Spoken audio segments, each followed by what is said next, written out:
to just circle back to Jean. Jean, how are you with your audio? Can you unmute yourself?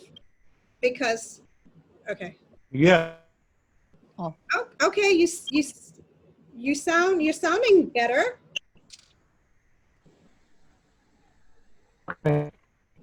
Good, very good, very good. First, I would like to, I'm about to answer like your last 5 questions. Okay.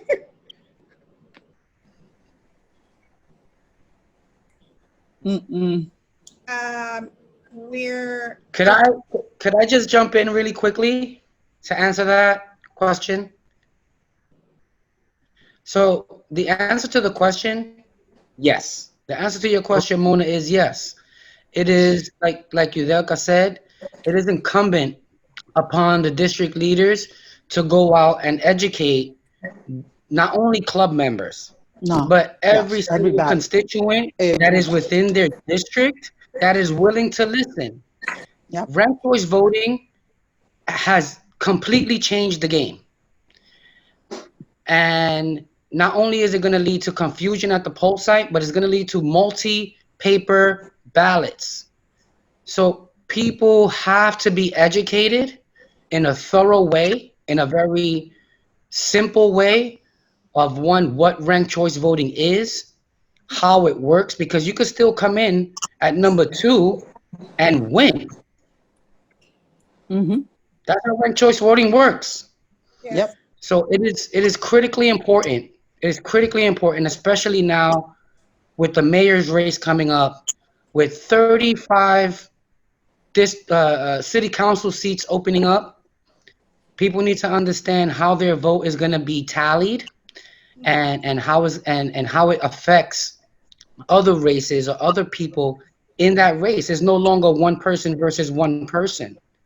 So it's critically important to ensure fair elections, that we go out and we educate every single constituent in our districts so that they can understand what it is that they're being held accountable to.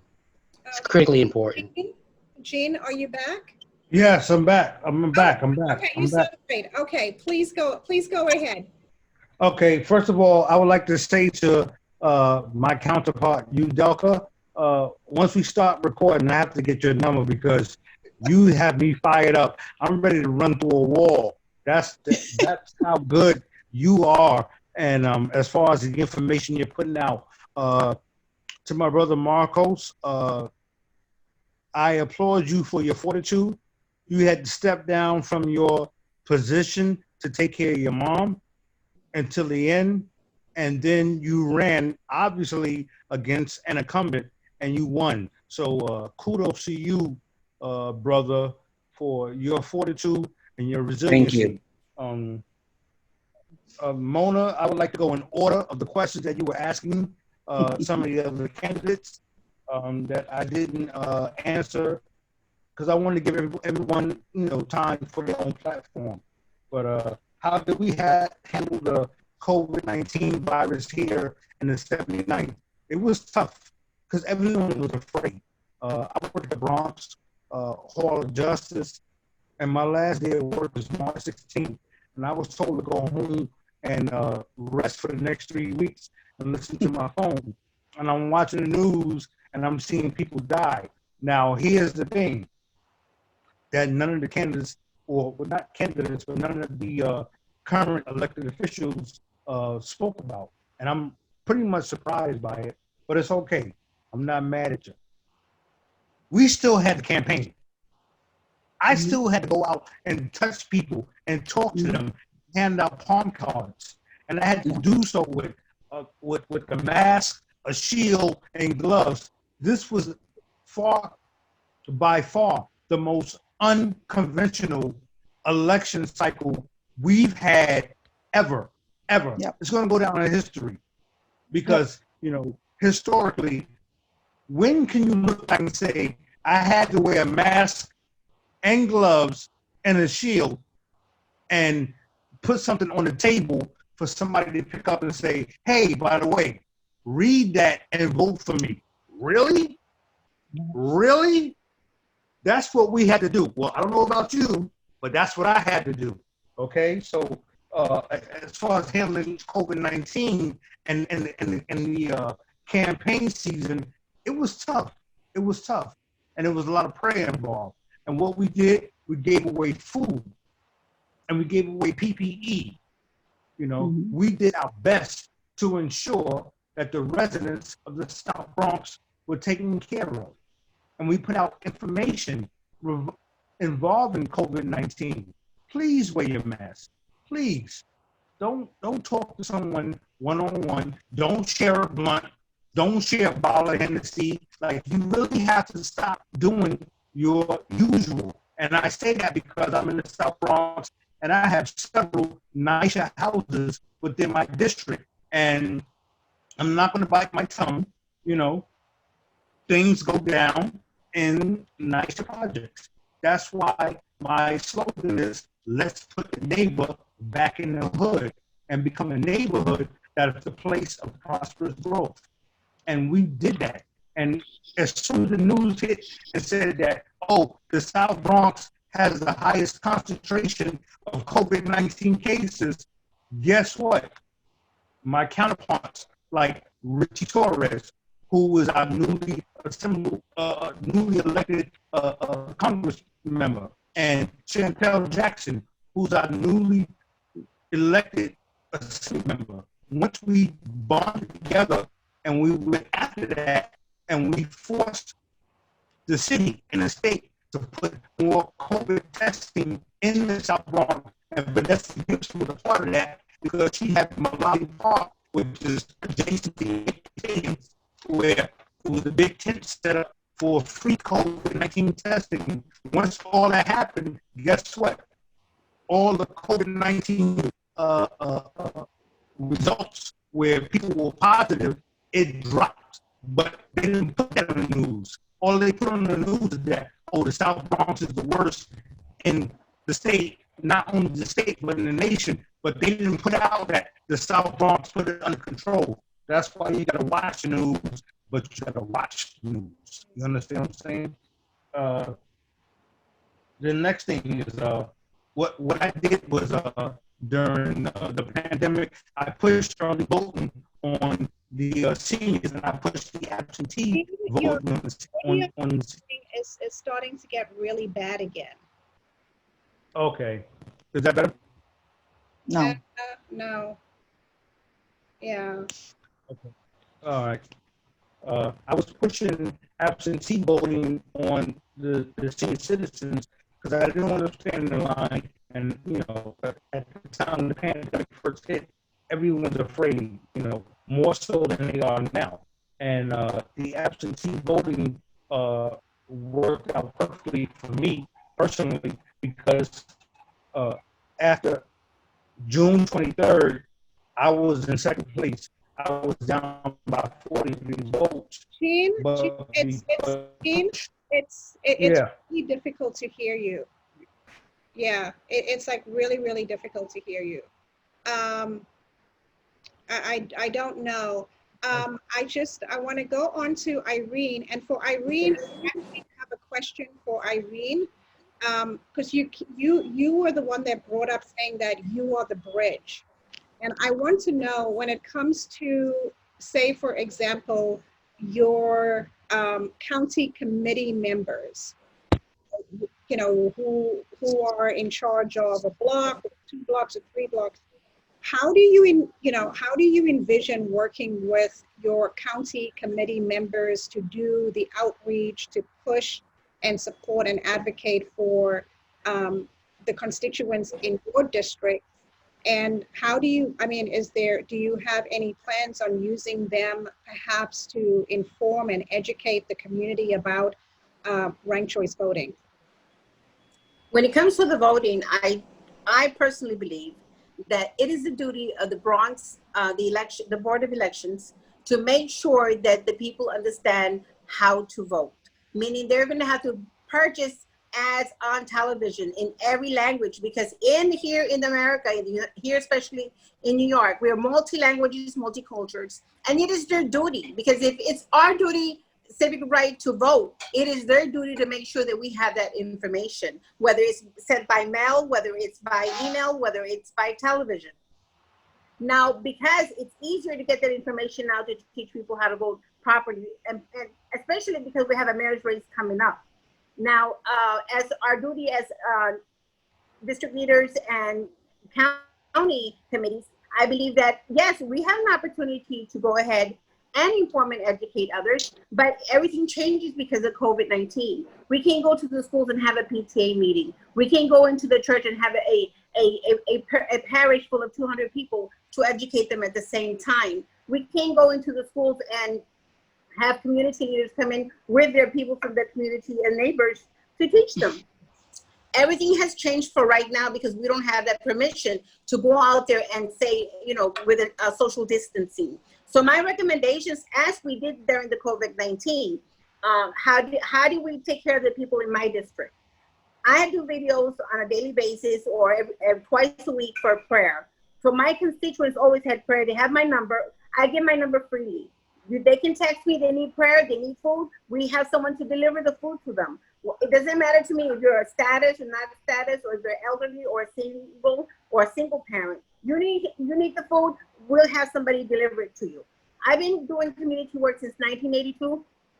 So I have a lot of sponsors to move around when we call them. And that's the blessing that I have, that when someone is in need in my district, we just pick up the phone and it's done. Now, during COVID-19, because there's so much regulations, one thing we did push for the elderly and the people who live in NYCHA or anywhere in the constituents is the power of attorney paper, which is very important. But more important than the power of attorney papers is your health proxy. Because once you're not able to speak under a ventilator, who's going to do the speaking and the fighting and the advocating for your life? And without that particular paper, no one can stand between you and the doctor and the choices that they make. So that's why we pushed that particular paper with the health proxy. Now, the other thing that we did during the COVID-19 was a lot of Zoom funerals because people couldn't go to the funeral. So I had to do a lot of Zoom funerals. I had to counsel a lot of people by Zoom.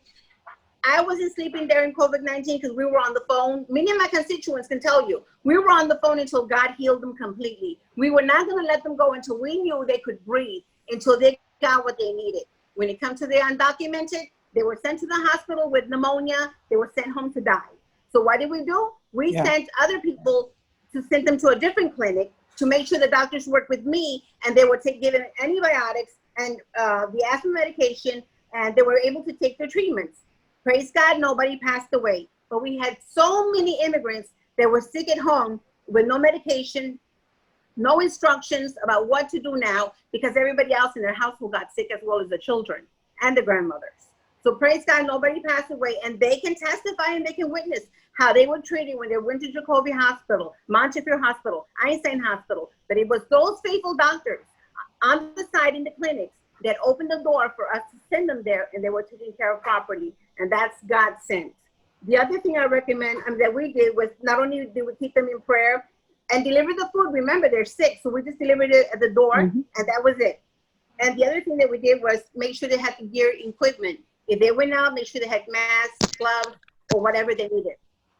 Sometimes it's hard because you're dealing with a multitude of people. But I know that as God has called us during this time of uncertainty, because everybody goes, oh, we live in the bloom and the gloom, and the world is going to end, because people are devastated already. But we district leaders cannot walk around with an uncertainty faith, because God is in us, God controls us, God controls the world. So therefore, I live in certainty that if they have an issue, they have a problem, we are the answer, and we'll find a solution. If I can't find a solution, I'll call Marcus. If Marcus can't find a solution, we'll reach out to Pam. We can't reach Pam, we'll watch Mona, because we are a multitude of people who have many gifts and talents. And when we put it in the pot and we stir it, we're going to find nothing but greatness. And we're called to conquer everything on a daily basis. So I thank God that we're conquerors. Irene, and we're gonna close. I just have two last questions. And this one is just kind of quick yes or no, okay? And speaking of COVID-19, the schools reopening, the children in your community, and the problems now with the working families. So I'll start off with Irene. Irene, do you believe that the schools should reopen on September 10th, or do you support the teachers union and the principals union in erring on the side of caution? I say no.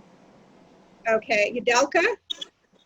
I say no, but you said yes or no, but this question cannot be yes or no, because for a fact I know that the school of my grandson is not ready to reopen. They haven't done the retrofitting that is needed for them to be able to have our children in the school. So we have to make sure as a community and as parents that we're going to push for those retrofitting and for the filtering of the air and for the air conditioning that is needed in the kitchens and for all that type of thing that are done in our school. Otherwise, I don't know how we're going to be able to send our children to a school that we know is not ready to teach them or to receive them. Okay, Kevin? No. Marcos? Absolutely not. Yeah. I stand with Mulgrew. Pamela? I stand with the UFT on this. We're not ready. No, we're not ready. Jean? If we're not ready to have indoor dining, why are we Yeah. ready to send our kids to a school? Exactly. Absolutely. Oh my- Exactly. That is I'm just true. saying. Exactly. I'm just saying. Jean, what's your opinion? I believe that the New York State Department of Education has enough money to give out tablets or laptops to underprivileged children, and I believe that everything should be done from home, with this one caveat that everyone is forgetting about. There are some kids that when they go to school, the only meal they get that day is the meal they get at school. And they will eat their lunch and they'll go back for seconds and they'll wrap up their seconds and put it in the book bag, and that's dinner. And I've seen that with my own eyes. So I don't know what happened to the school lunch program, because I know I used to see a school crossing guard. There's a school, the Kids Academy is like half a block up from where I live. And I used to see the school crossing guard there when the quarantine first began. And the school was still giving out breakfast and lunch. I haven't seen her in a while. So I wonder, did the problem, not the problem, but did the food program stop? And it's been lost upon me because I was caught up in the campaign. So that's my fault. So I had to revisit that. So we can talk about keeping the kids out. Yeah. Yves? Quickly, no. First, So we the school You're as far as the food program. Jean, we're closing. I just want to get Yves' opinion on yes or no with regards to no. I'll just say no. No. Well, no to the kids going back to school. But like I said, with the caveat, yes, we have to still feed the children. Or Those find a way programs to are feed the ongoing. children. Okay. Then my last and final question is, as you all know, Governor Cuomo, I guess he signed an executive order today saying that the November elections, that people can, can do it via absentee ballot. So do you plan on really informing and pushing your constituents know that that there's this option, and encouraging them to get it early? Like, are you planning on doing any type of outreach to them?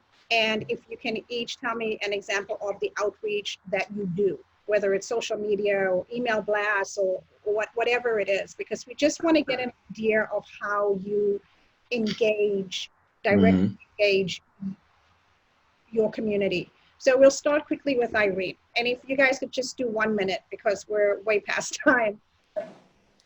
I find that when I do my videos, they're very effective. Sometimes I'll have 1K per K, 10K. It just varies on the subject. And they know that when I come on, they know that I have something important to tell them. The other one is we have people in different buildings that can make sure they knock on doors or when they cross other paths to remind them. But again, because this is the board of elections, they have the money. This is their accountability to make sure that all of our people who are registered voters can vote, and those who are not registered voters can go ahead and get registered to vote. So it's going to put everybody on their toes, because we as district leaders can only do so much within our district because of COVID-19.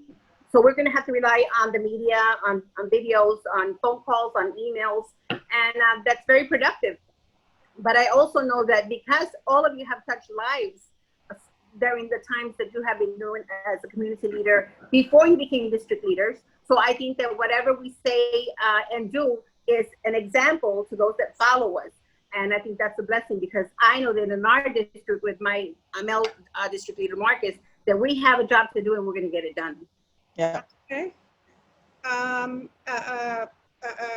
Pamela? Yes. Well, I'm going to do what I did during election time.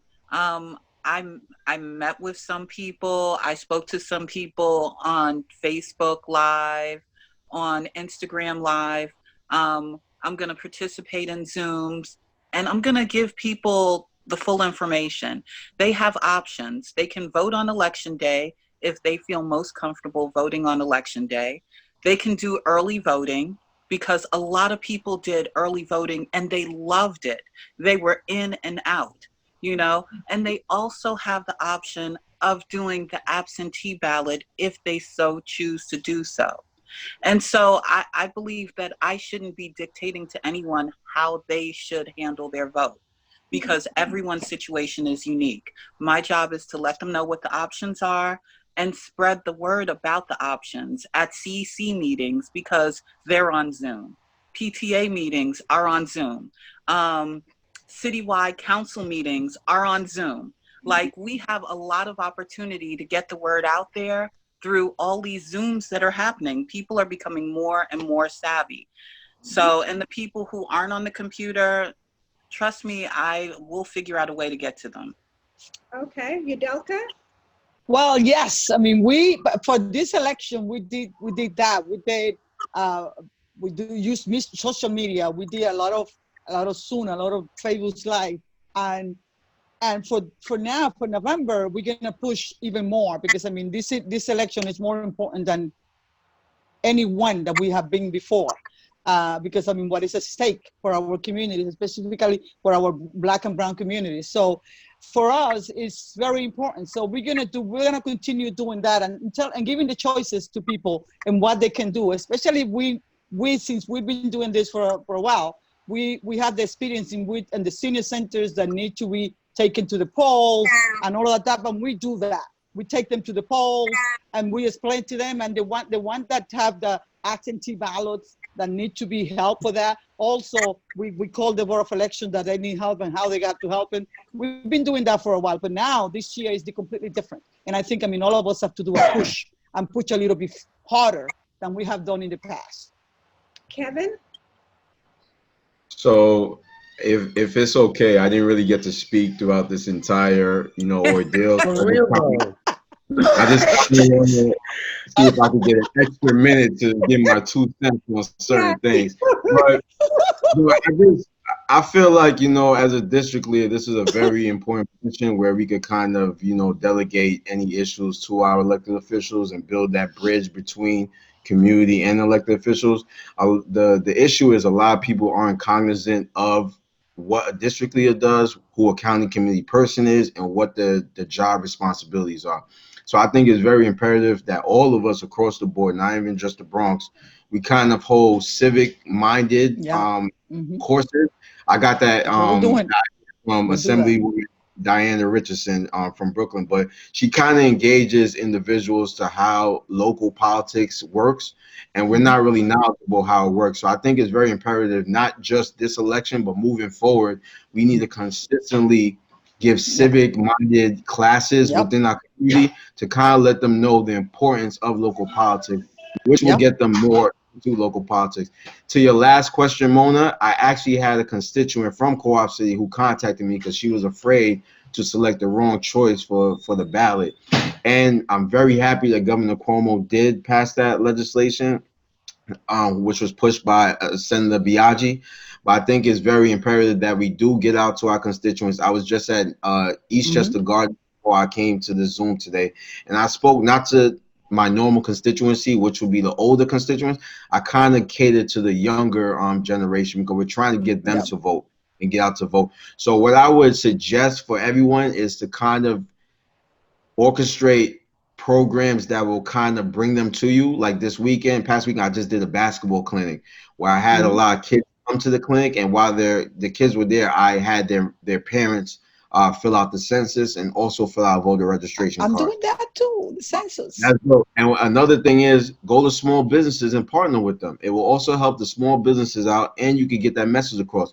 People love getting haircuts on Fridays. People love going to nail salons on Fridays.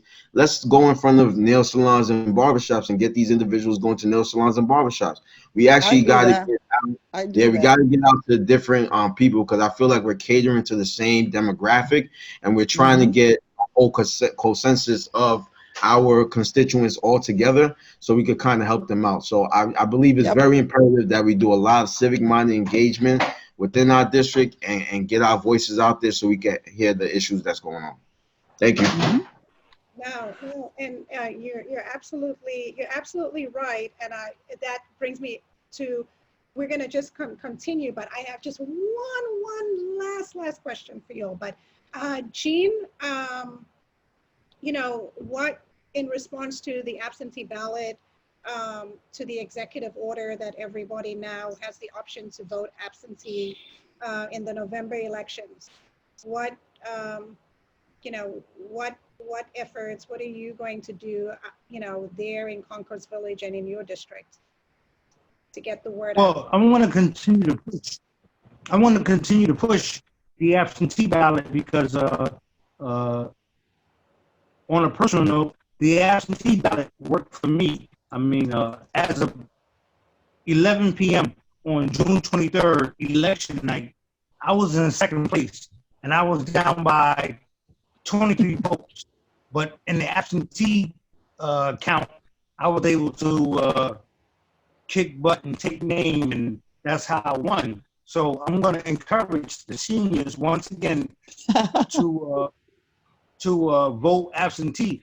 But Mona, I'm watching what the Republicans are doing, snatching the boxes and threatening to, you know, cut short the staff and, you know, the appointed attorney general of the post office or whatever his nomenclature may be.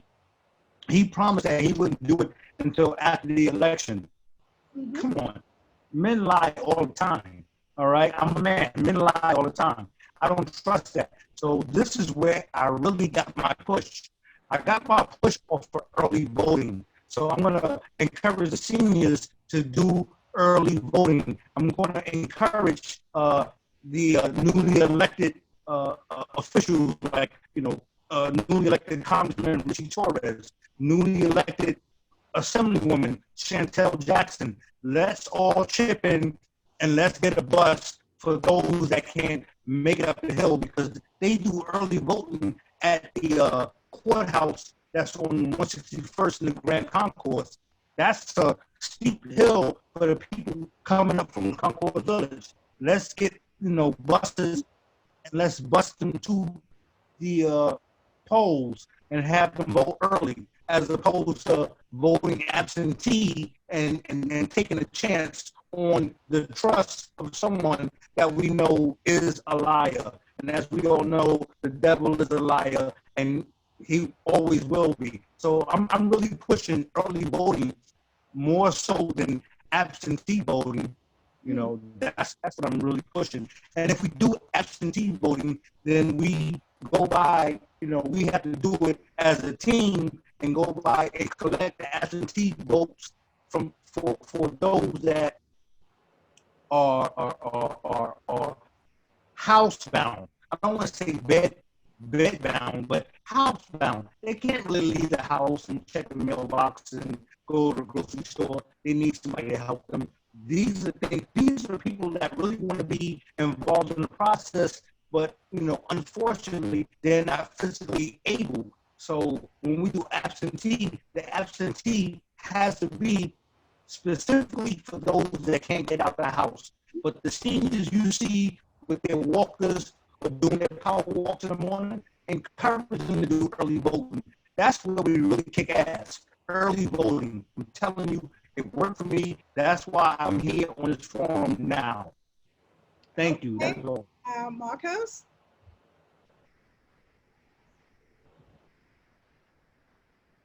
We can't hear you. Are you on mute? Yep, you on mute. You put yourself back again on mute. You went off and then you went back on. Better? Yeah, better. Okay. So the question, I just want to be sure the question was in relation to early voting. Could you just repeat it for me one more time? You know, now with Governor Cuomo signing the executive order, allowing, you know, everyone to receive an absentee ballot, the mail-in absentee. Okay. What are you going to be doing? I got it. District? Yeah. So first and foremost, I'm glad that he learned from the first mistake, right? And didn't say that every registered voter was going to be eligible for an automatic absentee ballot application. That caused nightmares. Shout out definitely to Chairwoman Rodney's Bichot for carrying the bill in the Assembly, and for Senator Biaggi for carrying it in the Senate. For me, the most important part of this bill is that ballots that are received that don't have a postmark within a reasonable time frame are going to be counted. There was a lawsuit that had to go all the way to court so that 80-something thousand absentee ballots could be counted in the recent election. And with this new iteration of the law that the governor just signed, people are not going to have that problem anymore. So voters will not be disenfranchised. And that, for me, is the best part of the bill. Because if the Board of Elections, and just quickly to Irene, the Board of Elections is not there to educate. They are there to conduct and ensure that the elections are free and fair. Voter education is our responsibility. It's the elected, the Senate, the Congress, the City Council, the Assembly, and us as well as district leaders. So I give the governor credit on this bill that he just signed as it relates to absentee ballot. He actually did a pretty decent job. Well, the Assembly and the Senate did it. He just signed off on it. Okay, and Yves? Yeah, so what I will be doing in the fall, which is in 2 weeks, and ensuring for voters about this early voting will be, affidavit would be mailers. I know we have our club, we usually reach out and try to get all members that are registered Dems within the district, and we just do it the old-fashioned way, you know, foot to the mailbox and put in a reminder to everyone that is coming up, and if they want more information, please to reach us. And we put our number. It's a number that they can call. Usually on social media as well. I usually post up what's coming up. That would encourage it. Those are just my friends, but I also do visits out. Usually on Fridays, I go out to a mosque and pray with my local brothers, my African brothers and sisters. So I try to be as local as possible in the social distance world. So I try to do as much as I can personally, but thankfully I work in a team, and we do have a strong team within the district, and more importantly, within the Bronx delegation, there is the county party, which also has used their social media. When we have events, they usually blast our flyers and such. So when we do voter registration drive on a train station or a bus stop, we usually put that out there and encourage folks to be out there. So that's where we find people that aren't registered, and usually we have a voter registration table next to us, and then we'll have a flyer saying, hey, with the upcoming election, this is what you should know, this is the time you should ask for your ballot. The deadline is coming up, so please sign up and be prepared to put your voice on the paper. Okay. So, so like you're saying, getting the voter list, sending out a mailing, is something that you plan on doing, but with, for district leaders, That's expensive. something like that, like, do you get fund? I know it's an unpaid position, but for something like that, do you guys have access to funding to do a mailing in your district? No, it's very expensive. It is very expensive. You have to work directly with elected officials that are in the district, which I do all the time, and do it together. I mean, as a way. But I mean, it's very expensive. I mean, a mailing is really, really expensive. And we district leaders don't have funds. We have to fundraise for everything that we do. Yeah, but you can, as a district leader, have a committee that you open up just like a regular elected official, and you can fundraise and raise money the same way elected officials can. It's just a little bit more difficult.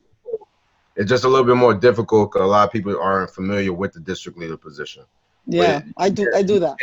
Yeah, you can raise money as a district leader and carry those those missions out as a district leader. Yep. Okay. And usually with those funds, of course, you can conduct events, and usually with those events, partnering up with the local businesses in your community, that brings out people, and with people, that brings out the word, and with such, we get a voice in the community. Yep. Okay. No, that's Mona. No. Mona. Yes. Can you hear me? It's still the same. How about now? Is that better? There's still the static.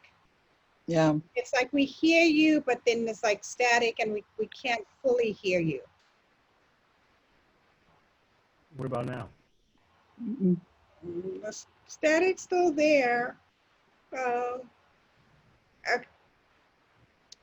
Let's try again. I don't know, but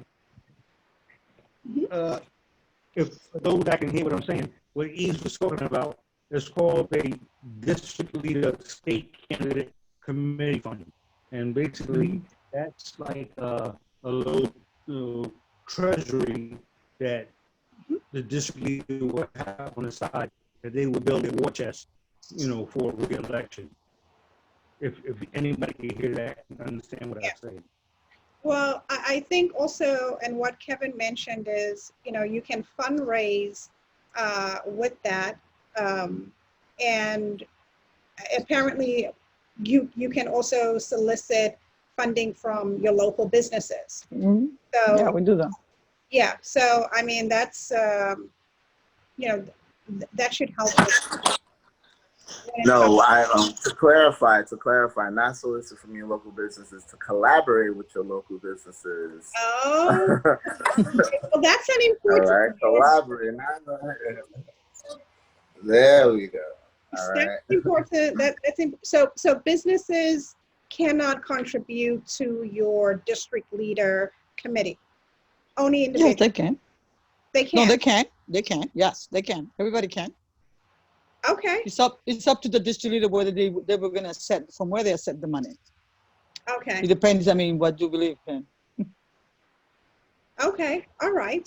Well, I think, I would really love to have a follow-up to this in the coming weeks when it comes to, civics, to educate people on the different levers, or like really educate them on the different levers of government, including your county committee people who, as Jean Edwards described to me, and really, I think was an apt description of block captains, and also to find out more about how you all work with your community, your committee members who are also there on the ground. I think that would be a very interesting and informative panel as well, to just inform voters, and then also to follow up. We'd like to know if you all are having any events in your district. Please let us know so that we can also share it on our website and on our social media and on our events calendar.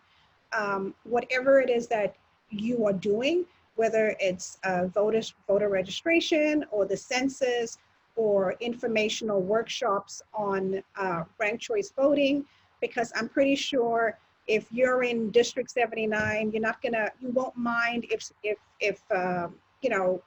folks from District 80 are coming to your workshops or jumping on your Zoom workshops. So that, I think that that's something that we would here at Little Africa, we'd love to work with you all on getting the word out. But I want to say thank you very much. And for our viewers, after this, at the end of this recording, we will have a slide for each of the district leaders who participated with their contact information and the areas that they represent, so that you could look them up and you can reach out to them. And if you need any type of support or guidance, they're there. They're here to assist you. They're your bridge. They're your community liaison. And I think more people need to reach out to you, because you guys certainly do amazing work. So I want to thank all of you for Mona. Yes. Mona, I'm sorry, I have a part in shop. I think Marcos mentioned this about the right choice voting. Yes. I didn't get a chance to. No, he did. He spoke about it. Look, I'll do it real quick. I hate ranked choice voting. There's no such thing as a second place winner. That's no the law. such thing. We all came in first place. That's why we're here. Okay. The only avenue I know that anyone can take where second place gets rewarded is Wimbledon. And Wimbledon, if you come in second place, they give you a nice little plaque and they put the microphone in your face and you say, well, congratulations to the person that kicked my ass and I worked hard and thank you all for coming. No, that's not the way it works in politics. Either you won or you lost. There's no place for second place in politics. And you know what they did, Mona? We concentrated so hard on voting no for the Constitutional Convention. We even had a catchphrase, vote no for CONCON. Remember that last year? Everybody was running around saying, telling everybody, vote no for CONCON. Didn't realize that the ranked choice voting flew right under the table, because most of us didn't even know what the hell that was about. We didn't know what the hell it was about. They snuck it in with the Constitutional Convention. It was brilliant how they did it. It was wicked, but it was brilliant. And you know what? Next year, election, citywide, it's going to be a mess. Yves, you ran unopposed, so you knew that you won the minute you voted for yourself. Election day was June 23rd. Brothers and sisters, I didn't find out until that I wanted to July 24th. It took an entire calendar year. It took 31 days for them to count the votes and let me know that, Gene, you've been declared the winner. Can you imagine with ranked choice voting, the top 4, and then people get to choose who's number 2? I mean, and have a runoffs, and with the matching funds, somebody can raise $1,000 and they get, this monetary match 8-1, so that $1,000 becomes $8,000, and they start saying to themselves, I could be the next AOC. I could be the next Barack Obama. No, you can't. But with ranked choice voting, guess what? Everybody has a chance, even the least qualified, not the best qualified, the least qualified. So ranked choice voting can go right straight to hell in my book. And I'm glad it's been recorded. Well, I think, but see, Well, if I may really quickly, Mona, really quickly. Gene, I respect what you're saying about, right, like ranked choice voting. I have to go. But if we look, just hold on. If we look, right, because you're saying like the most qualified, the least qualified, we have had qualified elected officials in office in the Bronx for more than 30 plus years.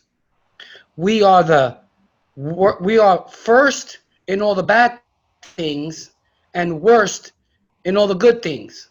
And that is a direct reflection of the political leadership in our borough. So you want people that are qualified, but you also want people that are passionate. The best person is not always going to be the most qualified. They said the same thing about Richie Torres. Look where he is. Ranked choice voting, I may not agree with it, but it gives people the opportunity to be represented equitably. And that's something that we desperately need in the Bronx. No, you know what, sis? I emphatically agree with what you're saying, but you've been in politics Really? long enough to know this, that oftentimes the best person doesn't win. That's the down part of politics. There's the down part of life. Oh my God, my birthday, I want to do an outdoor barbecue. But guess what? Life says it's going to rain that day. So it's not going to happen. So oftentimes, the best person doesn't win. It's been like that in politics since politics has been created. So maybe we'll just wait and see what happens, because this is the first time it's going to be done in New York City. And so maybe it'll be the best thing that happened to New York City. Maybe it'll be the worst thing that ever happened in New York City. But we'll definitely see in 2021. And I look forward to being there with all of you guys. No more. Say it for those in the back, Pam. You know why? Because most of our constituents are either seniors or working class moms that really don't have the time to sit there and be lectured. They'll sign your petition, they'll take your palm card, and they'll tell you, I got you, I vote, stuff like that. But imagine having to stop somebody coming home from work, right? Now, I've been in the field for years, been a field director and all that. Somebody's coming home from work, they carrying grocery bags, they got to pee, Gene, you're breaking up, you're frozen. I think pretty much, just taking off my LittleAfrica hat and putting on my political consultant hat, having done quite a few campaigns, I think that we're going to be in for some surprises in June 2021. I think a lot of people are going to get their feelings hurt with ranked choice voting. But I think that's why it's critical that we educate people about exactly what it is, how it works. And I think already what's happening with a lot of candidates is they're having conversations with other candidates in their district in the same race by saying, you know what, at some point, let's sit down and explore some type of partnership.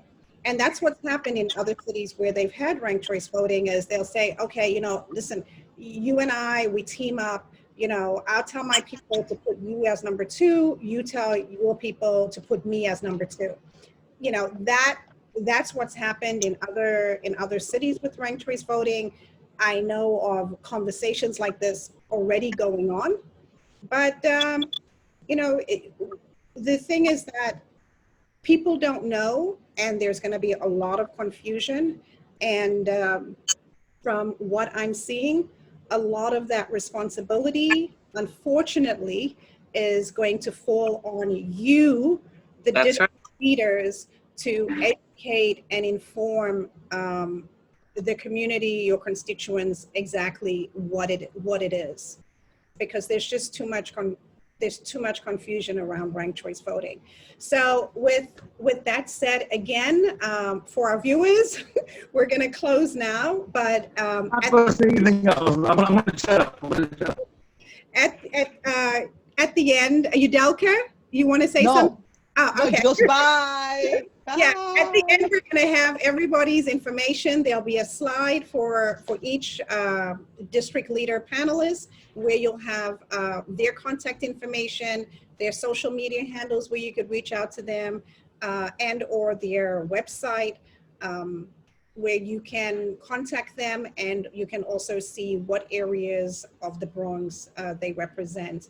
To all of our panelists, thank you so much. I know this ran longer than what we expected, but it was very informative. And, you know, just speaking with all of you, I will say that I think your constituents are in good hands with all of you representing them. So thank you very much for all that you're doing, for, you know, this unpaid work that you're doing, for taking the time to, you know, to support your community, for the sacrifices that you're making, and that you continue to make for all of us. So everyone, thank you very much. Have a good evening. And for our audience, thank you for tuning in to Little Africa Bronx News. Thank you. Thank you, everyone. Thank you.